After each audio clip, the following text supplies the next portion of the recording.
est issu d'un milieu privilégié, en fait, puisque c'est un milieu d'aristocrates, disons de petite noblesse, évidemment, puisqu'il va en fait hériter du titre de marquis d'Estella de son père, le général Miguel Primo de Rivera, qui lui-même l'avait reçu, en fait, repris de son oncle, qui avait été ennobli lors des guerres carlistes,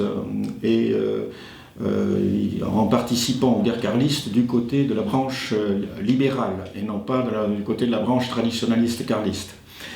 Il va donc bénéficier d'une enfance relativement protégée, puisqu'il fera ses études secondaires et ses études avec à son propre domicile. Et donc, mais il faut dire aussi qu'il aura quand même un gros problème dans sa vie, à savoir qu'à 5 ans, sa mère décède en couche. Il est l'aîné de 5 enfants, mais il perd sa mère tout jeune, et il sera donc élevé par sa tante du côté paternel. Sa tante à laquelle il sera extrêmement attaché toute sa vie. Voilà donc pour situer un peu le personnage au départ. Et je pense que ce qu'il est important de savoir, c'est vivant donc dans ce milieu relativement privilégié, pendant toute une période de sa vie, il connaîtra chasse à courre, etc. Jusqu'au jour où il prendra conscience subitement du caractère vain et superficiel de ce type de vie, lors de la mort d'un phalangiste qui sera assassiné. Ce jour-là, il dira « c'en est fini toute ma vie de cette vie superficielle » et il changera un petit peu ce qui rappelle un peu d'une certaine façon le père de Foucault, finalement. Voilà. Voilà donc pour l'enfance et les origines de José Antonio.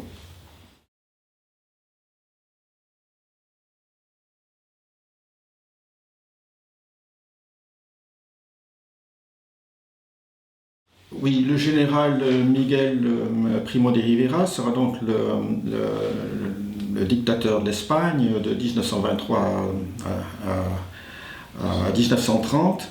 On peut dire que, vous savez qu'il y a eu toute une tradition de putsch et de coups d'État en Espagne pendant tout le 19e siècle.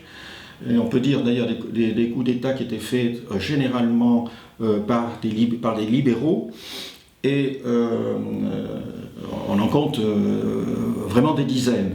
Donc c'est un coup d'État, il va faire lui-même un coup d'État classique. Et comment? Il va demander l'avis de ses considère donc pour des raisons de sécurité intérieure, pour des raisons parce que la société est en train de se déliter.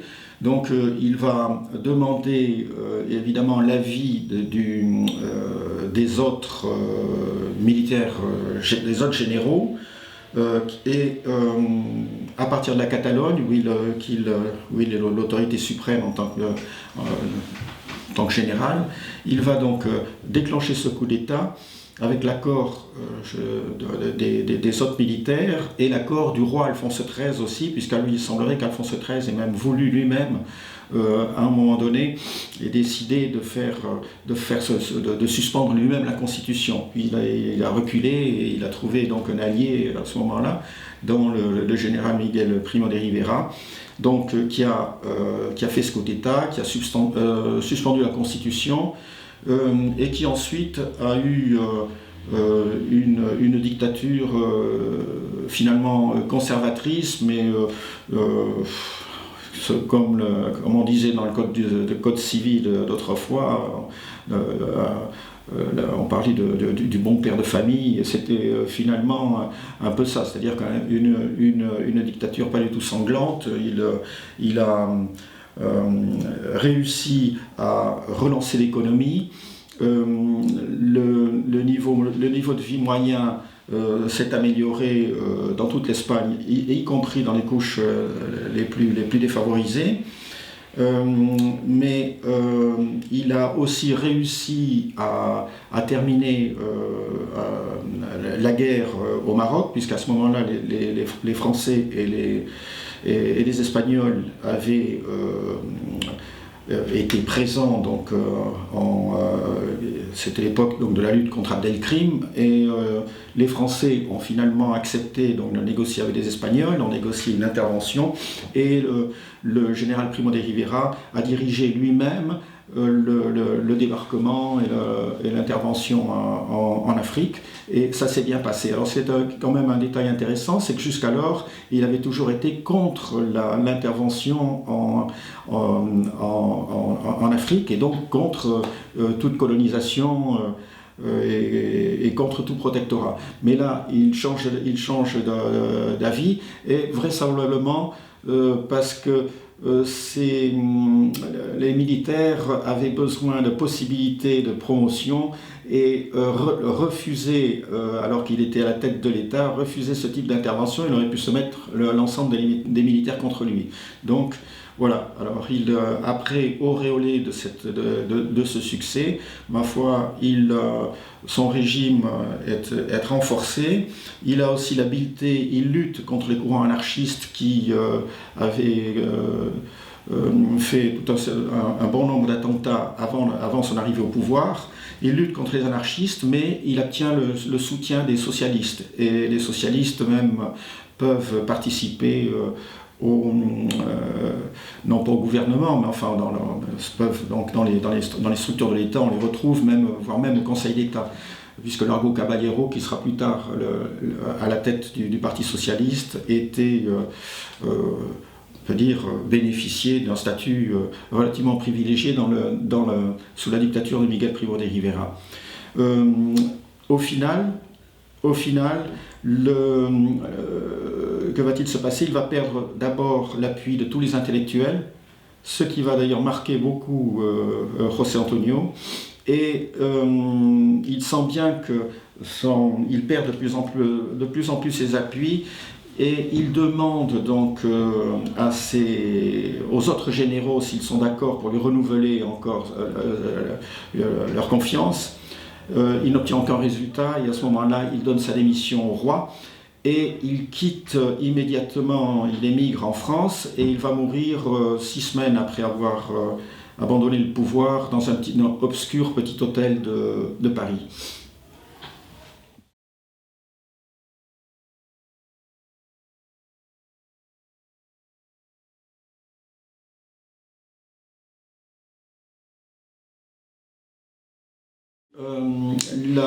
Les circonstances sont très particulières, parce qu'il est effectivement, il est clair que José Antonio n'était pas vraiment intéressé par la politique, et même l'expérience de son propre père l'en avait écarté.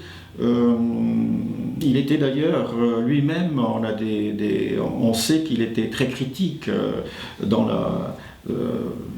puisqu'on on connaît certaines conversations privées qu'il avait en présence d'autres, non seulement de son père, mais d'autres d'amis de son père, et on sait qu'il était très critique face à ce qu'avait fait son père, considérant que finalement il y avait une pente fatale pour toute dictature, en gros. Et alors pourquoi cette intervention soudainement? Parce que cette entrée dans la politique, parce qu'en fait, il y a lorsque la République est proclamée, donc en 1931, très rapidement, les nouveaux gouvernants vont vouloir juger les anciens ministres de Miguel Primo de Rivera. Alors, jugé pour trahison, etc. Donc, José Antonio, qui est à ce moment-là un jeune avocat, tout jeune en fait, parce qu'il doit avoir, il est né donc en 1903, On est en 31, 32, 33, il a moins de 30 ans, il doit avoir 28 ans à peu près, lorsqu'il va, en tant qu'avocat, défendre deux des principaux ministres de son père. Pourquoi le fait-il? Parce qu'il considère que l'image de son père est très négative auprès de l'opinion publique, que tous les médias, tout le monde ne cesse de critiquer la gestion de son père, et il considère pour lui, c'est une question d'honneur, il se doit de défendre la mémoire de son père. Et c'est ainsi qu'il entre dans la politique. Qu'il entre dans la politique d'abord en défendant en tant qu'avocat la mémoire de son père et la gestion de deux de ses ministres, et aussi en entrant dans l'Union monarchique nationale, qui est donc un mouvement qui était constitué essentiellement d'anciens partisans de son père. Et c'est ainsi qu'il se lance au tout début dans la vie politique, dans un milieu très conservateur.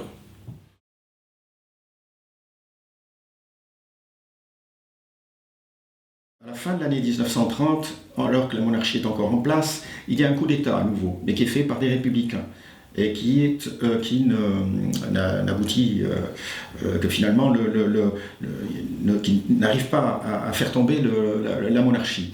Mais la monarchie va tomber en avril 31 à partir d'élections qui sont seulement des élections municipales. Des élections municipales dans lesquelles toutes les villes vont voter pour des républicains et toutes les campagnes vont voter pour les monarchistes. Globalement et statistiquement, les monarchistes l'emportent. Mais le roi considère que les grandes villes ayant montré leur désaccord ou leur volonté de changer de régime, le roi va abdiquer. Alors bien entendu, tout autour de lui, il y a ses conseillers, rares, mais quelques-uns de ses conseillers lui demandaient de rester au pouvoir, parce qu'ils lui disant en fait finalement ce ne sont jamais que des élections municipales.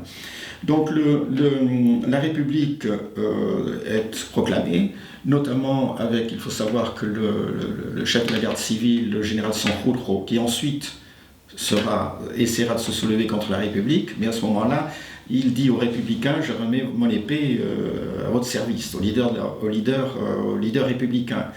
Et lesquels leaders républicains sont finalement tous les partis qui vont depuis les partis républicains bourgeois jusqu'au Parti socialiste et jusqu'à la gauche. Donc la République est instaurée. On peut dire parmi les idéologues, les fondateurs de ce qui passe pour les pères de la République espagnole, il y a notamment Ortega y Gasset, José Ortega y Gasset, il y a Marañón, il y a Unamuno, il y a Pérez de Ayala, qui sont les grands intellectuels espagnols de l'époque. Tous sont favorables à la République. Et tous vont changer d'avis au cours des ans. Et José Ortega y Gasset, qui est un des fondateurs de l'Association pour la République, va commencer à prendre ses distances et à dire ce n'est pas ça, ce n'est pas ça, très rapidement, dès l'année 1931. Parce qu'en fait, en 1931, dès 1932, 31, 32, 33, vous avez une insurrection anarchiste.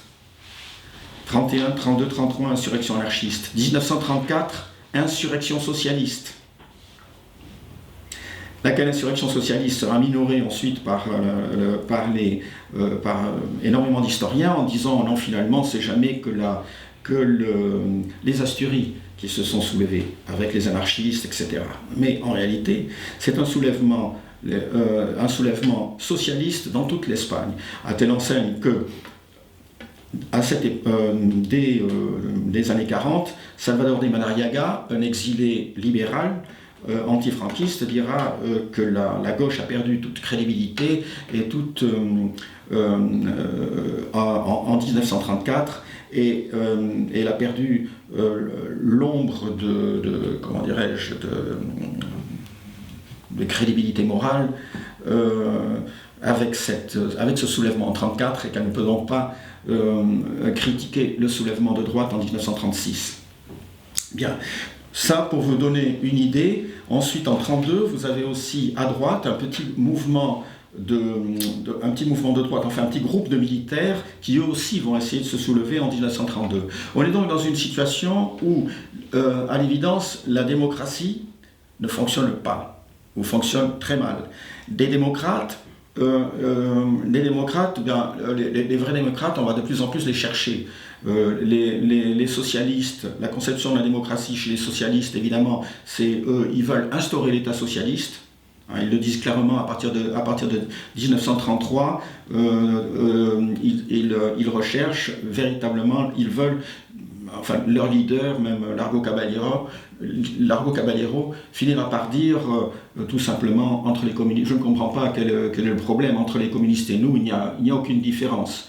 Nous voulons aussi la dictature du prolétariat, donc les socialistes sociodémocrates sont totalement, enfin sociodémocrates ou les socialistes réformistes, tels Besteiro, ces gens-là seront totalement marginalisés très tôt, dès 1933.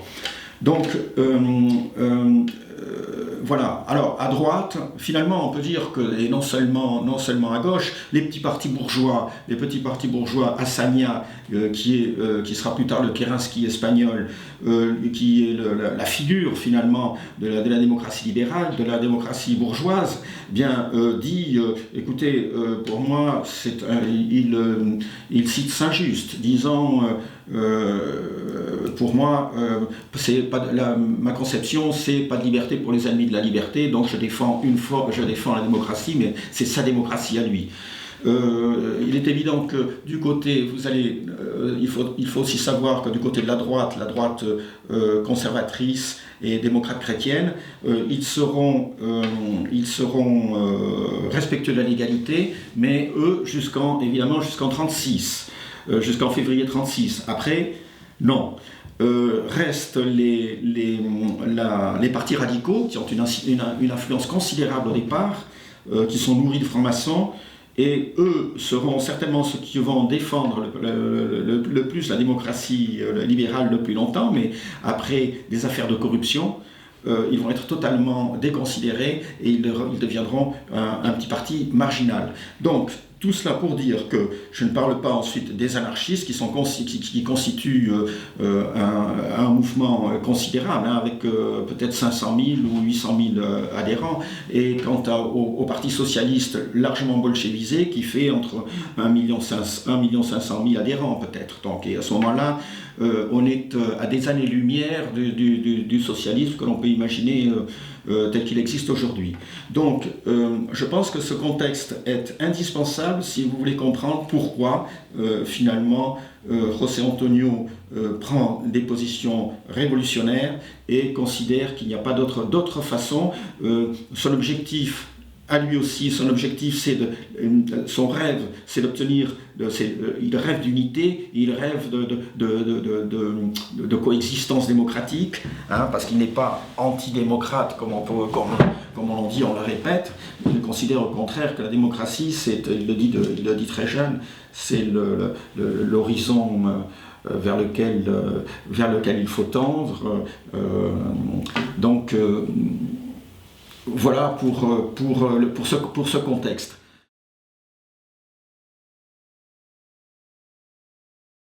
La phalange va naître en 1933.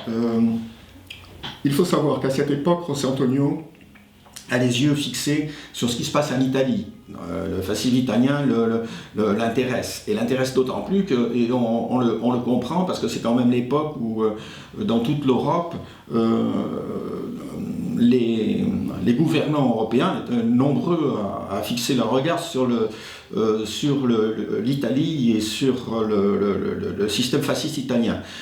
Par exemple, pour ne citer que lui, Churchill admirait les réalisations italiennes. Donc, José Antonio, à ce moment-là, se dit, voilà, pourquoi pas le fascisme, et il est intéressé par le fascisme italien. Pour lui, le fascisme italien, la vision qu'il a à l'époque, c'est uniquement reconstituer l'union contre la division. ça ne va pas beaucoup plus loin. Et à ce moment-là, il va négocier, en fait, ou trouver plutôt des appuis, notamment auprès de Ruiz de Alda, Julio Ruiz de Alda est un aviateur qui a une personnalité prestigieuse parce qu'il a fait la traversée, c'est l'époque de Mermoz, un peu, hein, et de Saint-Exupéry. Et en Espagne, il avait fait donc une traversée aussi depuis l'Espagne jusqu'en Amérique du Sud. Et donc il se rapproche de Julio Ruiz de Alda. Les deux retrouvent un certain nombre de connaissances qui étaient proches à l'époque du général Primo de Rivera, et ils vont faire une réunion qui passera pour l'acte fondateur de la Phalange, où il y aura à peu près 1500 à 2000 personnes. Et c'est à ce moment-là, quelques semaines après, en octobre 1933, qu'est créée la Phalange. Très rapidement, la Phalange va ensuite fusionner avec un mouvement beaucoup plus radical qui regroupe simplement 500 personnes à peu près, hein, qui se trouve un peu dans toute l'Espagne, puisqu'il y a un pôle important à Madrid et un autre à Valladolid avec Onésimo Redondo. Et à partir de là, ils vont donc créer un parti, la Phalange espagnole des Ronces, puisque ce mouvement donc plus radical s'appelle les Juntas Ofensivas Nacional Sindicalistas, donc, et qui va apporter une certaine doctrine, le national-syndicalisme, encore que dans le premier mouvement qu'avait créé José Antonio avec Ruiz de Alda, au tout départ, avant la création de la Phalange, pendant quelques mois, il envisageait de créer un mouvement qui s'appelait le MES, Mouvement Espagnol Syndicaliste, déjà. Et lequel MES s'était allié à FE, la Phalange, qui n'était pas la Phalange, mais le Front Espagnol qui était composé de gens qui étaient très proches d'Ortega y Gasset. Voilà, et donc la Phalange très rapidement va ensuite évoluer et beaucoup d'anciens, les plus conservateurs vont bientôt s'éloigner de la Phalange, parce qu'au départ ces conservateurs voulaient finalement un mouvement qui soit une sorte de garde de fer pour protéger ou pour protéger les avantages, les avantages des classes supérieures d'une certaine façon. Et quand ils vont très vite se rendre compte que ce n'est pas du tout l'intention de José Antonio, et à partir de là, les premières subventions, les premières aides qu'avaient eu José Antonio et la Phalange avec lui, elles vont très rapidement se tarir, parce que c'était des aides de banquiers, notamment des banquiers du Pays Basque, et ces aides vont très rapidement se tarir. Donc.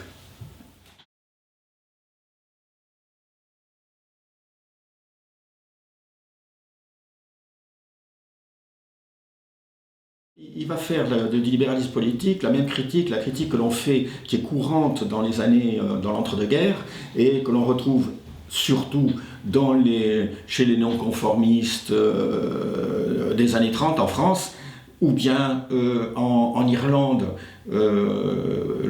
dans les gens qui soutiennent Eamon Valera, donc le Fianna Fáil, qui ont tous cette vision du libéralisme comme, au fond, ce qu'ils reprochent essentiellement, ça tient en deux mots, c'est l'individualisme et le matérialisme.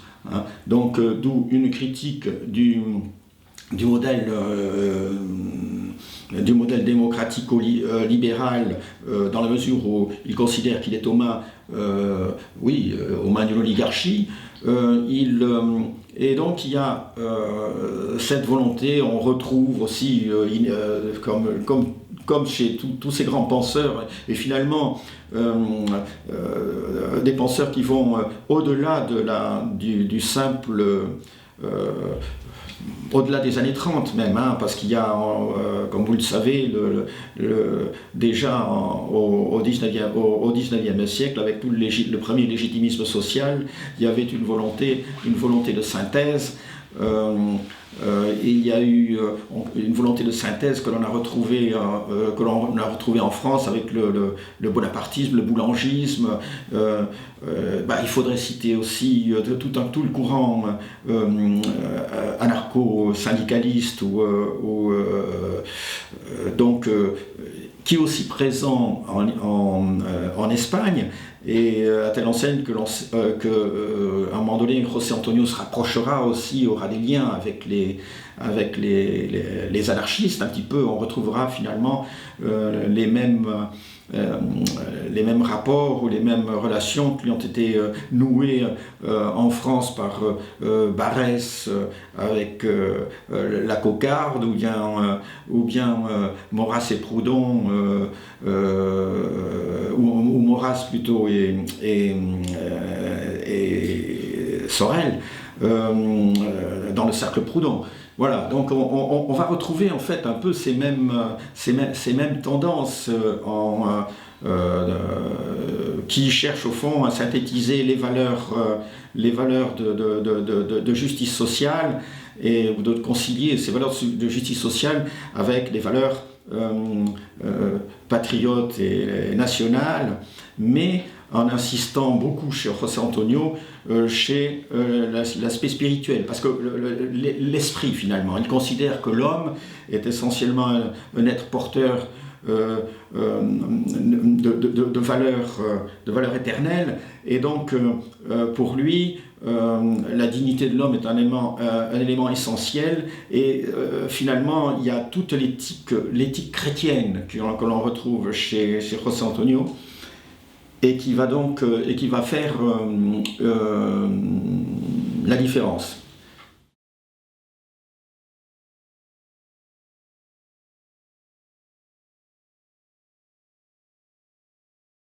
Il est convaincu que d'une certaine façon, il est convaincu que le marxisme va l'emporter. Et il veut absolument tendre un pont entre la tradition et la révolution, en raison de cette inquiétude qu'il a. Et il se dit, pour s'en sortir, il faut absolument faire une révolution, mais au lieu de la faire par le bas, il faut la faire par le haut. Il faut que nous fassions une révolution par le haut, et cette conception de la révolution va l'amener à dire il faut absolument nationaliser toutes les banques, il faut faire une réforme agraire profonde, et il dit la terre doit appartenir à celui qui la cultive, et donc il faudra faire une réforme agraire, la réforme agraire que finalement le centre, hein, le centre droit n'a pas été capable de faire, et il faudra instaurer à la fois une propriété, bien sûr on conservera une propriété individuelle, mais on va créer une propriété familiale, une propriété syndicale également. Et donc, et à ce moment-là, il dit, bon, alors il y a une part on peut, au fond, même, il voit dans la théorie marxiste, il accepte même la théorie de la plus-value chez Marx, et il est convaincu que Marx a raison, alors que mais il ne voit pas, par exemple, le développement, l'importance du développement technologique. Il ne s'arrête pas là-dessus. Donc, ce qui fait que, bon, grâce à ça, le système va perdurer, le système libéralisé économique, le capitalisme va perdurer. Mais lui, dans le cas concret de l'Espagne, il considère qu'il faut être anti-marxiste et anticapitaliste, et que c'est la seule possibilité, finalement, de sauver un certain nombre de valeurs de la tradition espagnole.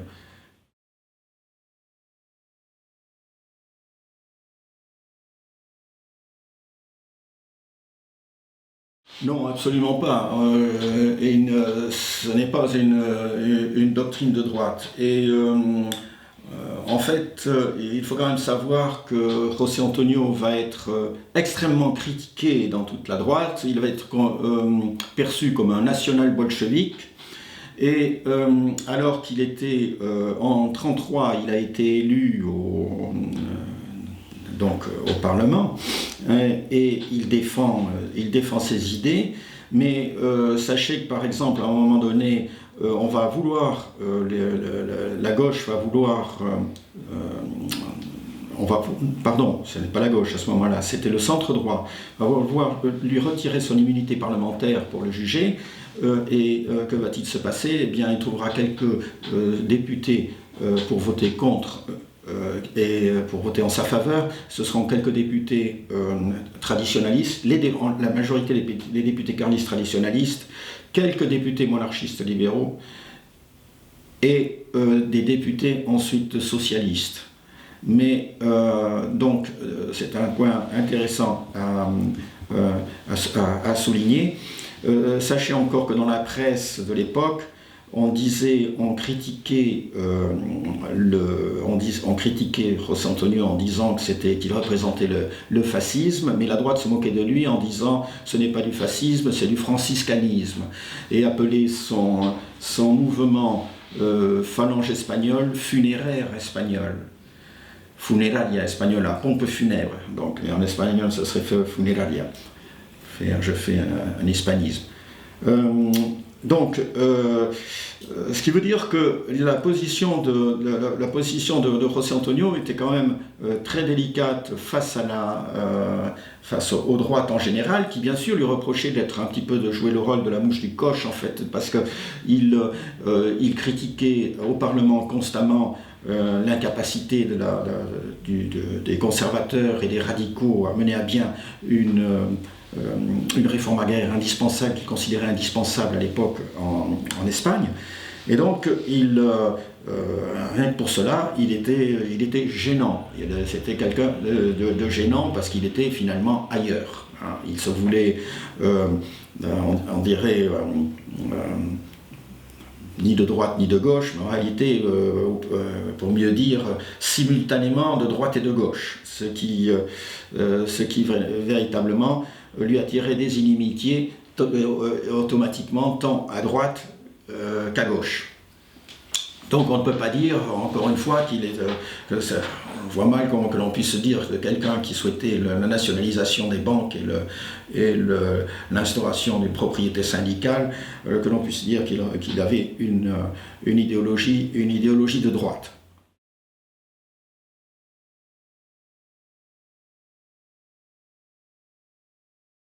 Le catholicisme de José Antonio est un fait. On le retrouve d'ailleurs, cette vision, on la retrouve dans le programme de la Phalange, les points initiaux, et ensuite dans le programme de la Phalange, où il est clairement dit que finalement, non seulement le catholicisme est l'interprétation, la vraie interprétation de la vie et de l'histoire pour lui, parce que non seulement c'est pour lui, il considère donc il a tout à fait une foi catholique chevillée au corps, mais il considère aussi que c'est la religion de l'histoire d'Espagne, de l'histoire de l'Espagne. Donc de ce fait, ce qu'il souhaite, il souhaiterait une sorte de concordat. Mais à la différence finalement, il se situe entre le laïcisme de la gauche et qui veut finalement un État un petit peu comme en France, ou un État laïque avec une nouvelle religion, qui est ce n'est pas l'État laïque, mais c'est un État laïciste avec une religion laïque. Et lui rejette bien entendu ce point de vue, mais il rejette aussi l'État, disons, confessionnel. En tout cas, c'est sa vision qu'il a du carlisme, et donc il ne se définit pas, il ne recherche pas non plus.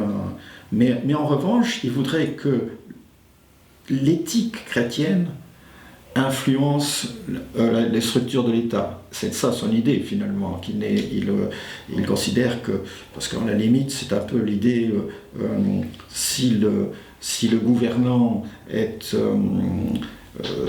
foncièrement chrétien, ma foi, ensuite peu importe les formes de l'État ou les formes de l'institution, qu'elle soit républicaine ou monarchique. Donc il y a une part d'idéalisme évidemment, En fait, c'est son point de vue sur le catholicisme.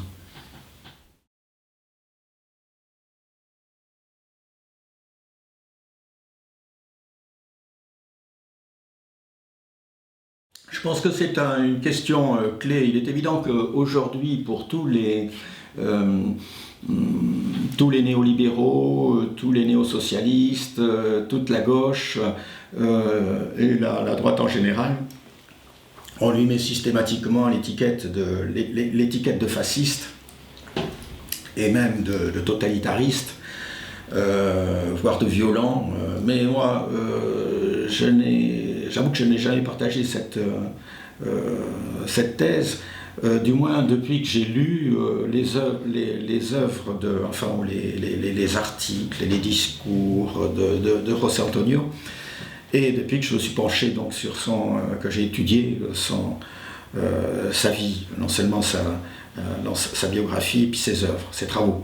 En fait, José Antonio lui-même se démarque toujours. Au début, il est clairement, oui, c'est vrai, au début, il est clairement proche des thèses fascistes. Alors, encore une fois, là, bien entendu, on fait un amalgame entre fascisme et national-socialisme, alors qu'il s'agit de deux choses différentes. Le fascisme n'était pas raciste, dans ses origines, c'est seulement à la fin, sous l'influence de l'Allemagne, que le fascisme italien est devenu raciste. Il ne l'était pas à l'origine, bien au contraire, et dans les congrès où se réunissaient des fascistes, les congrès internationaux, il y avait véritablement, les fascistes à l'époque étaient parfaitement conscients de la différence qu'il y avait entre le fascisme italien et le national-socialisme hitlérien. En Espagne, José Antonio a toujours dit, et surtout à partir de 1935. Donc, vous voyez que sa vie de toute façon est très très courte, sa vie politique, puisque la Phalange crée en 1933 et il est emprisonné en mars 1936. Donc depuis donc octobre 1933 jusqu'en mars 1936. Et il va toujours se définir comme la Phalange comme non raciste. Il n'y a pas du tout d'antisémitisme dans la Phalange, si ce n'est qu'une seule fois, il a dit dans un discours ce juif de Karl Marx. Mais enfin, tout de même, si l'antisémitisme, si on recherche l'antisémitisme dans une telle phrase, c'est vraiment c'est un peu exagéré. Alors, il a donc, et qui plus est, ensuite il s'est mis à critiquer le fascisme, le corporatisme fasciste, et non seulement ça, mais dans ses dernières prises de position, il dit clairement que le fascisme est faux, totalement faux, parce qu'il veut substituer une religion à la religion chrétienne, une religion laïque. Donc il le dit clairement. Donc c'est une erreur, et le fascisme en cela est faux. Et donc je crois, et là je partage donc le point de vue de, par exemple, Ernst Nolte.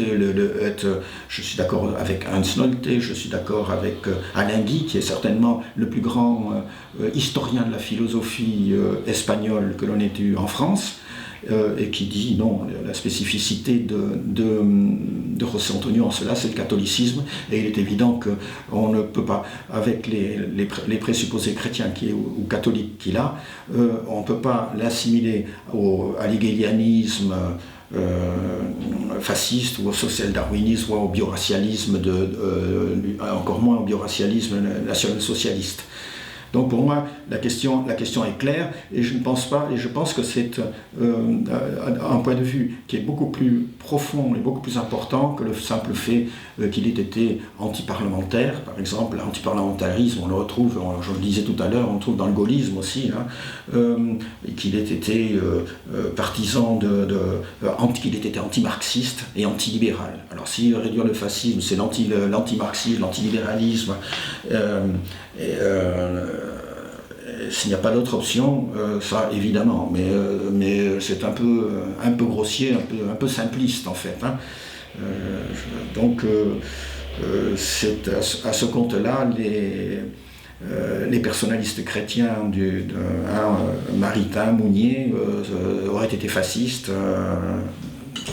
et voire le gaullisme qui cherche sa voie et qui cherche à synthétiser la justice sociale et l'idée de nation serait fasciste aussi. C'est absurde.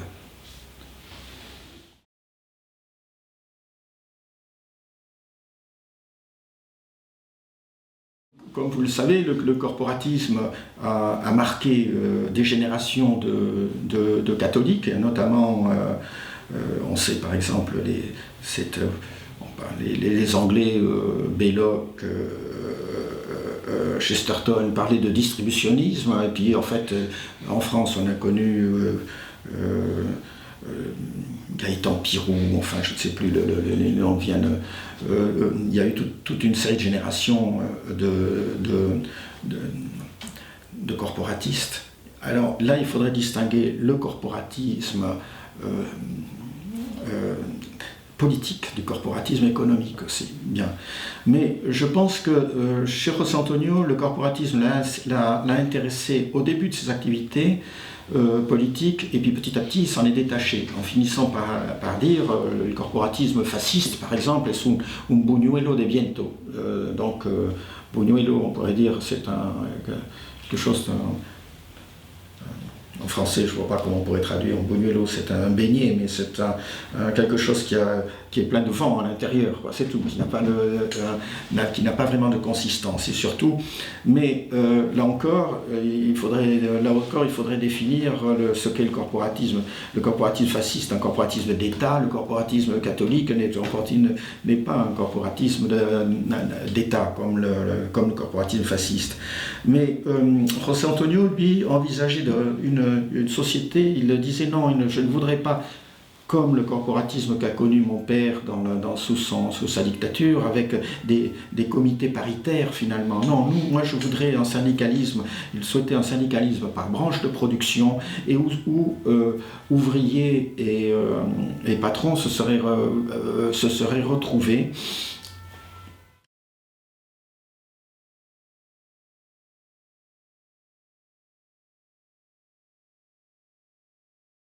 Bon, il est le fait que José Antonio, j'ai insisté sur ce point, venait de milieux conservateurs. Ensuite, on sait aussi que Ledesma Ramos était lui issu d'un milieu extrêmement modeste. En fait, il avait fait donc des études universitaires aussi en payant ses études, ce qu'il est obligé à avoir un petit poste un petit travail dans les postes justement. Et c'était un lecteur de Nietzsche, de Heidegger. En fait, il avait contribué à la Revista de Occidente, donc la revue d'Occident d'Ortega y Gasset, qui a été la première à traduire les grands des penseurs allemands. Et on peut dire que c'est lui qui avait véritablement un intérêt pour tous les courants conservateurs révolutionnaires, et c'était certainement le plus radical. Il était athée ou agnostique, et là, il est de fait qu'il avait un point de vue beaucoup plus, dès le départ, beaucoup plus révolutionnaire. Mais enfin, dans son petit parti, il y avait aussi, finalement, Onésimo Redondo, qui était donc à Valladolid, et qui avait un groupe lui aussi, qui contrebalançait le groupe de Ledesma Ramos. Et lui aussi, Redondo avait été lecteur dans une université en Allemagne, et donc il connaissait très très bien la philosophie allemande, et lui travaillait dans un syndicat de betteraviers, et il avait donc une bonne connaissance de la philosophie allemande, mais lui était foncièrement chrétien, puisque pour les gens proches de Ledesma l'accusait de représenter finalement les idées des jésuites en Espagne, en fait. Donc il était vraiment... Bon, cela dit, Donc cela pour dire qu'il y avait déjà dans les ronces, il y avait le mouvement n'était pas, c'était pas un bloc monolithique sur ce plan. Ensuite, lorsque il y a eu une fusion du mouvement dès 1934, au début de 1934, lorsqu'on la phalange espagnole s'est fusionnée avec les ronces, un triumvirat a été nommé, qui était composé de Julio Ruiz de Alda, José Antonio et Ledesma Ramos. Le problème, c'est que José Antonio immédiatement avait un charisme que n'avait pas Ledesma Ramos. Ledesma Ramos était un intellectuel, un pur intellectuel, et donc il y a évidemment, comme vous le savez, dans tout mouvement politique, il y a ensuite des combats de titans entre égaux, et ma foi, en 1934,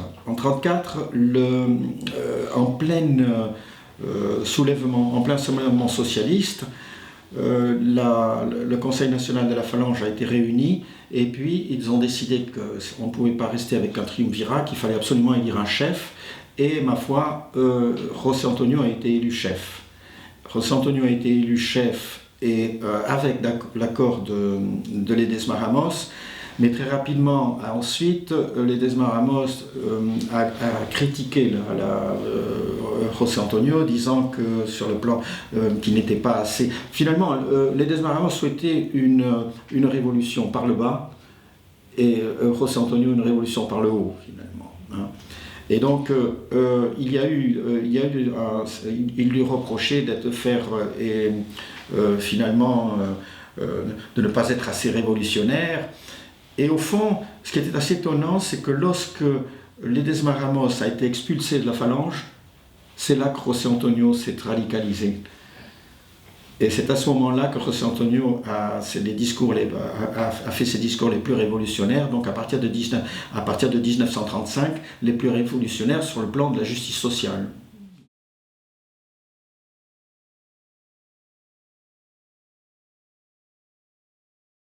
On peut dire que jusqu'à fin juin 1936, la Phalange, ou en tout cas José Antonio et les principaux membres de la Phalange ont hésité. Fallait-il se lancer dans l'aventure ou ne pas le faire?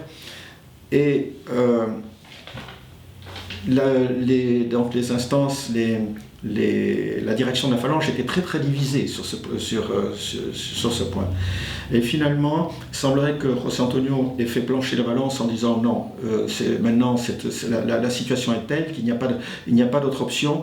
Il faut essayer de nous appuyer sur les militaires, essentiellement sur les militaires, et ensuite nous verrons.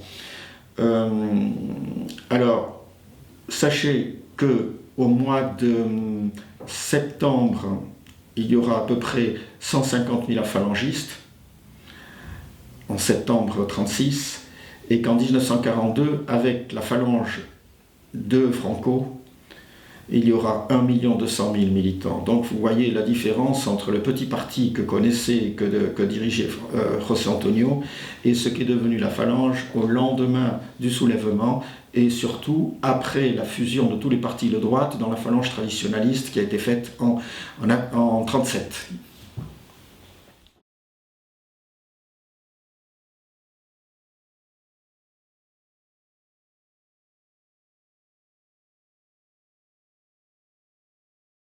Miguel de Unamuno et José Ortega y Gasset, qui lui était un peu plus jeune, sont les deux penseurs, les deux phares de l'Espagne, en fait, du début du XXe siècle.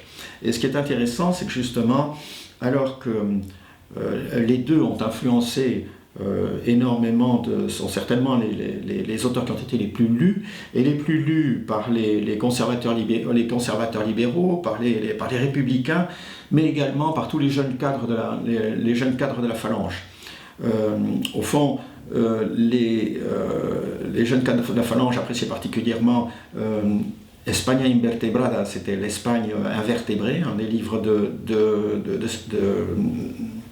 Ortega y Gasset, et évidemment surtout la révolte des masses, hein, qui est au fond révolte des masses que 60 ans après reprendra d'une certaine façon Lasch, Christopher Lasch, hein, puisque lui il parlera de la révolte des élites. Et pour Ortega y Gasset, la révolte des masses, c'est que finalement, d'une certaine façon, c'est une conception là aussi très spiritualiste, en ce sens qu'il considère que, au fond, l'homme masse, c'est le triomphe, le triomphe et à la fois le triomphe et la perte et la déchéance de la bourgeoisie, d'une certaine façon, parce que pour lui, l'homme masse, c'est celui qui ne se croit qui ne se croit que des droits, mais aucun devoir. Donc cette conception, il y a une conception élitiste et une conception plutôt de l'aristocratie spirituelle chez Ortega y Gasset, qui bien sûr va être reprise par José Antonio. Et ce qu'ils vont apprécier particulièrement chez lui, c'est la politique d'équilibre, justement. Pour en revenir, on retrouve déjà chez Ortega y Gasset, qui est un libéral, mais il faut être, il dit, ni de droite ni de gauche. Il faut être ni laïciste, ni confessionnel, il fait beaucoup d'opposition comme ça et il a la volonté de choisir une voie moyenne. Et ça, et cette volonté de combiner, d'associer les contraires relatifs, c'est quelque chose que va reprendre José Antonio chez Ortega y Gasset. Alors bien entendu, il va reprendre aussi chez Unamuno, va le marquer énormément, puisque Unamuno, c'est le sentiment tragique de la vie, donc un existentialisme chrétien finalement. Et là, parce que Unamuno, il y a un volontarisme chez Unamuno qui dit, d'une certaine façon, avec la superbe espagnole, moi, je suis chrétien parce que je veux être chrétien.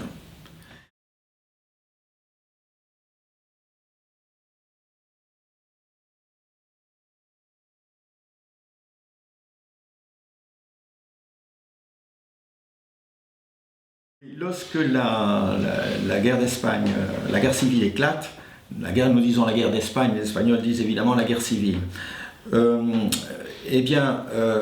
Pour comprendre la guerre civile espagnole, il faut bien comprendre qu'au fond, il y a une division de la société espagnole qui se fait entre, d'une part, globalement toute la gauche et d'autre part globalement toute la droite, avec la phalange qui se veut en dehors du clivage, mais qui finalement rejoint la droite à la veille du soulèvement. Il faut savoir surtout que les militaires qui se soulèvent envisageaient ce soulèvement comme un soulèvement classique. Jamais ils n'ont imaginé qu'il finirait en une véritable guerre civile, parce qu'ils pensaient qu'au fond, les militaires se soulèveraient et qu'il est de fait que lorsque tous les militaires se soulèvent, ma foi, les civils n'ont pas grand-chose à faire, hein, c'est terminé. Mais le problème, c'est que l'Espagne était divisée et que l'armée était aussi divisée que le reste de l'Espagne. Et de ce fait, une partie de l'Espagne, une partie des militaires se sont soulevés, mais pas tous. Or, quand le gouvernement a donné ensuite des armes aux miliciens, à ce moment-là, la partie de l'armée qui était restée fidèle au Front populaire s'est trouvée renforcée et là, véritablement, la guerre civile a éclaté, d'autant plus que dans chaque camp, les gens se sont mobilisés. À droite, qu'y avait-il à droite? À droite se sont mobilisés les carlistes traditionalistes, les monarchistes de rénovation espagnole, qui étaient proches un peu de l'action française. On retrouve les radicaux, parce que les radicaux étaient un parti nourri de francs-maçons, mais les radicaux avaient été au pouvoir soutenus par la Confédération espagnole des droites autonomes. Et cette Confédération espagnole des droites autonomes, évidemment, les gens sont de droite et se retrouvent dans un camp également. Ensuite, vous avez des partis qu'on appelait les partis agrariens, c'est-à-dire des partis de droite qui étaient les partis paysans, voilà. Et puis enfin, vous avez la phalange. Et quand je dis le Parti radical, va souffrir puisque 3 des ministres radicaux vont être condamnés à mort et vont être jugés par le gouvernement, par le gouvernement donc, du Front populaire. Alors à gauche vous retrouvez les partis républicains bourgeois. Vous avez le Parti socialiste, évidemment, le Parti communiste et les anarchistes. Et puis les partis indépendantistes ou autonomistes du Pays Basque et de la Catalogne. Voilà pour les grands partis qui vont nourrir, dont les militants vont nourrir les milices. Ensuite, pendant la guerre, il va y avoir de part et d'autre une intervention étrangère. D'une part, vous aurez l'intervention de l'Allemagne, où il y aura à peu près 15 000 Allemands, mais chaque fois avec des relèves, c'est-à-dire qu'il y aura en permanence à peu près 5 000 Allemands, notamment dans la division Condor, et il y aura des Italiens. Là, il y en aura peut-être 60 000, et il y aura de l'autre côté les brigadistes internationaux. Il y aura bien 10 000 Français et vraisemblablement, alors les historiens de gauche minorent le nombre de ces brigadistes. On ne sait pas, est-ce qu'ils étaient, certains disent 30 000, 40 000, mais d'autres disent jusqu'à 80 000. On ne sait pas exactement leur nombre.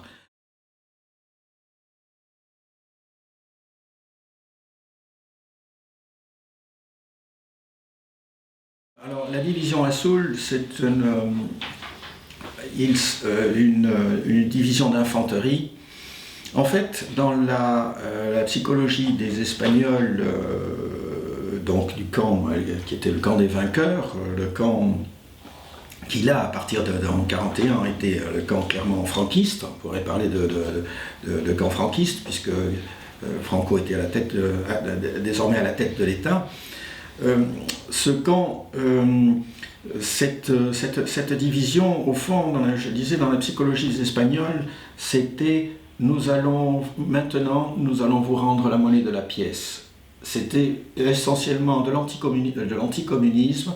Ils considéraient que, puisque les brigadistes internationaux étaient venus et que c'était Staline qui dirigeait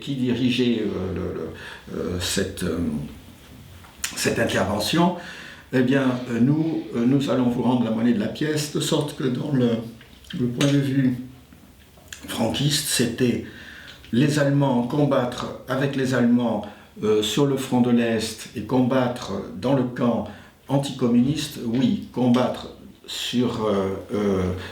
les Alliés, non.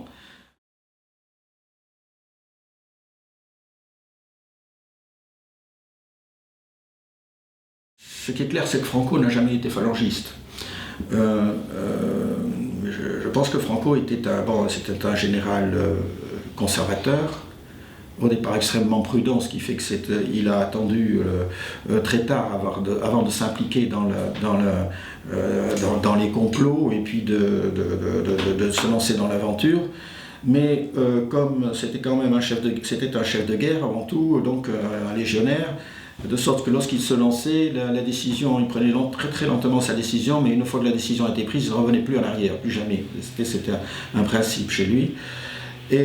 Mais sur le plan des idées, il est évident qu'il n'y a jamais eu aucun contact entre lui et José Antonio.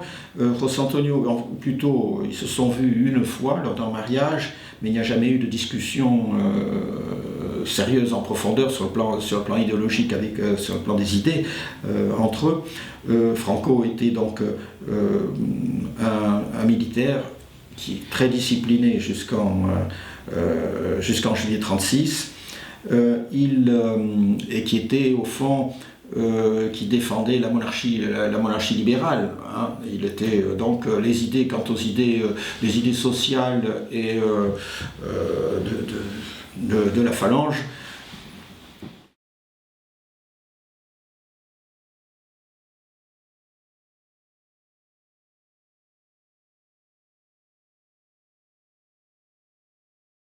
Ce que ces mots m'inspirent, eh bien, il me rappelle ce que Azorín, un grand écrivain espagnol, disait de José Antonio. Il disait, si je devais inscrire sur un bout de papier un mot pour définir José Antonio, j'écrirais cordialité. Et en fait, c'est cordialité et générosité parce qu'il a, pendant la période où il a été incarcéré, il avait véritablement l'obsession, son obsession c'était la guerre civile et comment interrompre cette guerre civile, de sorte qu'il a proposé à plusieurs reprises sa médiation, il a proposé il a demandé en disant que lui pourrait négocier, mais bon, ça n'a rien donné. Il faisait aussi, dans les papiers qu'il a laissés, on a retrouvé des papiers où il y avait des cabinets, des gouvernements ministériels, des gouvernements qu'il aurait souhaité, et il n'y avait pas un seul phalangiste dans ce gouvernement, mais c'était des gouvernements de salut national en fait. Et son obsession, je pense, c'était retrouver la coexistence. Et d'ailleurs, dans ses derniers mots, il dit dans son testament, qui est une pièce maîtresse qu'il faut, si l'on veut comprendre la psychologie de José Antonio et sa grandeur d'âme, il faut lire son testament. Et il dit, en substance, Dieu veuille que mon sang soit le dernier sang espagnol qui sera versé dans cette terrible guerre. Et je pense que, oui, ma conviction, c'est que c'était un homme qui a échoué, hein, c'est clair. Il a échoué, mais ses intentions étaient pures, ses intentions étaient bonnes. Et ça, en fait, je ne suis pas le seul à le dire. Il y a de très nombreux auteurs, de très nombreux hommes politiques de l'époque qui l'ont dit. Et chez nous, en France, Bernanos qui est très critique à l'égard de Franco, parle de façon très positive de José Antonio. Jouvenel en a parlé aussi de façon positive. En fait, c'était un personnage, pas seulement un personnage de roman de KPDP, c'était un personnage hors du commun, je pense.